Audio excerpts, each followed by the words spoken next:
Now you will see the reading passage for 3 minutes. Remember, it will be available to you again when it is time for you to write. The lecture will begin, so keep your headset on until the lecture is over.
Now listen to part of a lecture on the topic you just read about.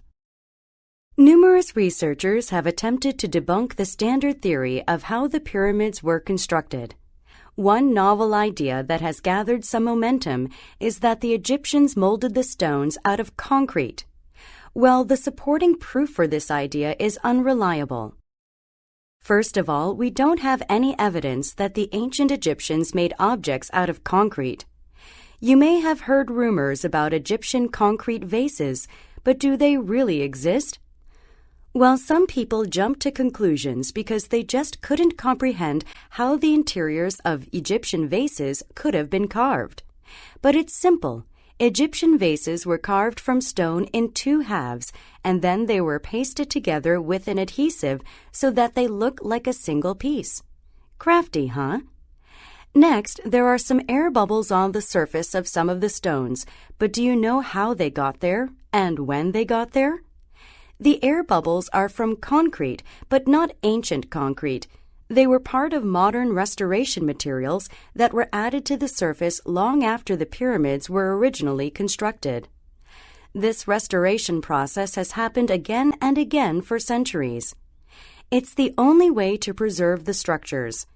And last but not least, there's the moisture issue. Now, think about what happens when you breathe. When you exhale. Every time someone exhales, it slightly increases the humidity levels inside the pyramids. And when many people exhale, the humidity increases significantly. And we know how many people go in those pyramids year after year, don't we? So the moisture is just a result of human activity. Summarize the points made in the lecture you just heard, explaining how they cast doubt on the points made in the reading.